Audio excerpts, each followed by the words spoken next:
Assalamualaikum warahmatullahi wabarakatuh. Perkenalkan, nama saya Wisnu Salawati, bisa dipanggil Wiwi. Saya dari SMA Nazhatul Tulab. Saya di sini akan mempresentasikan tentang pendapatan nasional.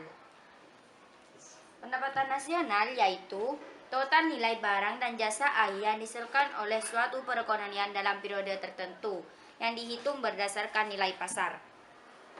Pendapatan nasional dapat didefinisikan sebagai jumlah barang dan jasa yang diproduksi oleh suatu negara dalam setahun yang diukur dengan satuan barang, yang bisa berupa jumlah total antara upah, sewa, bunga, dan keuntungan yang diterima per tahunan oleh warga negara.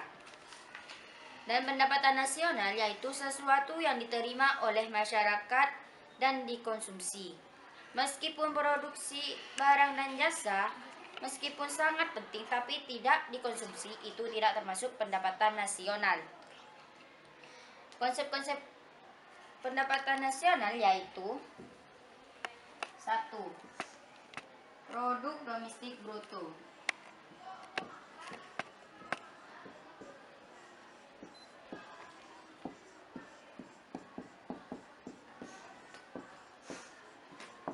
Atau disebut dengan GDP.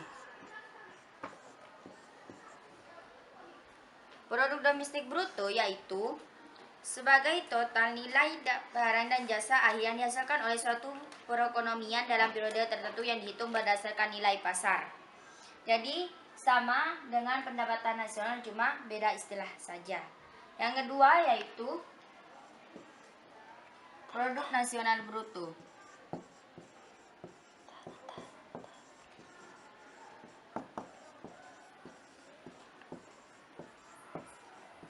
Atau disebut dengan GNP.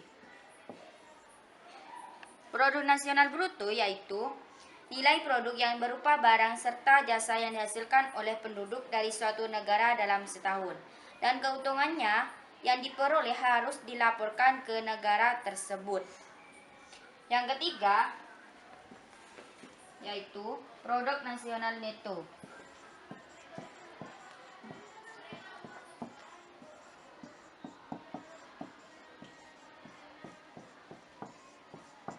Atau disebut dengan NNP.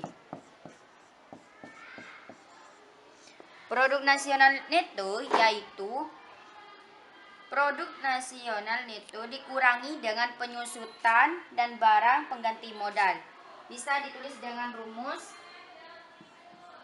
NNP sama dengan GNP dikurangi penyusutan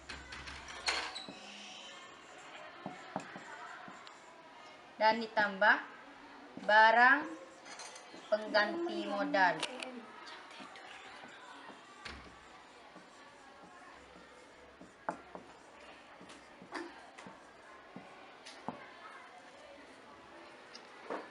Jadi modal yang diperoleh lalu dikurangi dengan kerugiannya dan sisanya itu jadi jumlahnya. Lalu jumlah tadi diganti dengan pembelian barang yang baru. Yang keempat yaitu pendapatan nasional neto.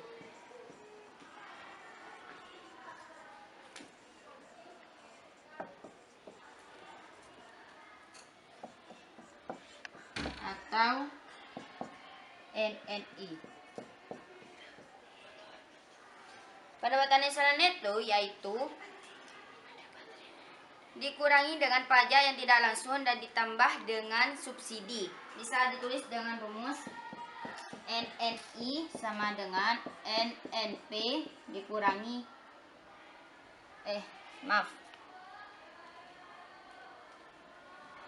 NNP dikurangi pajak tidak langsung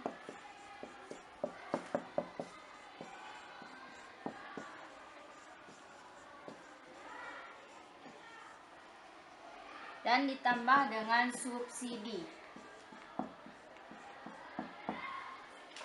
Jadi perbedaannya dengan nomor 3 yaitu jumlahnya dikurangi dengan pajak tidak langsung dan ditambah dengan subsidi. Subsidi itu bisa berupa bantuan yang diberikan pada masyarakat. Yang nomor 5 yaitu pendapatan perorangan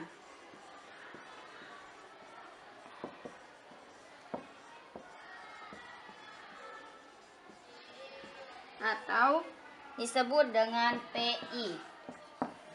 Pendapatan perorangan yaitu jumlah seluruh penerimaan yang benar-benar sampai di tangan masyarakat dan tidak semua pendapatan sampai ke tangan masyarakat. Kenapa? Karena masih dikurangi dengan laba yang ditahan.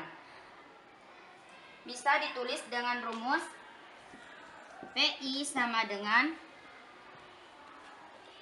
NNI ditambah transfer payment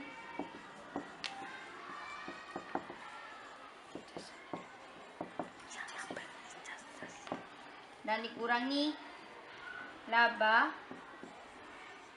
yang ditahan ditambah iuran asuransi dan ditambah iuran jaminan sosial, tambah lagi pajak perseroan.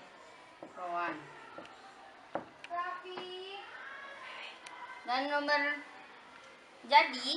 nomor 5 ini contohnya dari pabrik, misalkan dari produk dari pabrik. Kenapa? Kalau misalkan kita beli ke pabrik itu kan lebih murah daripada toko yang lain. Kenapa?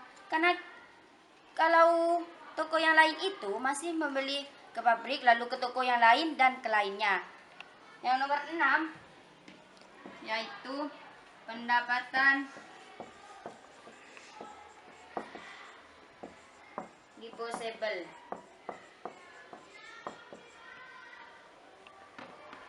Pendapatan impossible yaitu pendapatan perorangan setelah dikurangi dengan pajak penghasilan. Bisa ditulis dengan impossible sama dengan personal income dikurangi pajak penghasilan.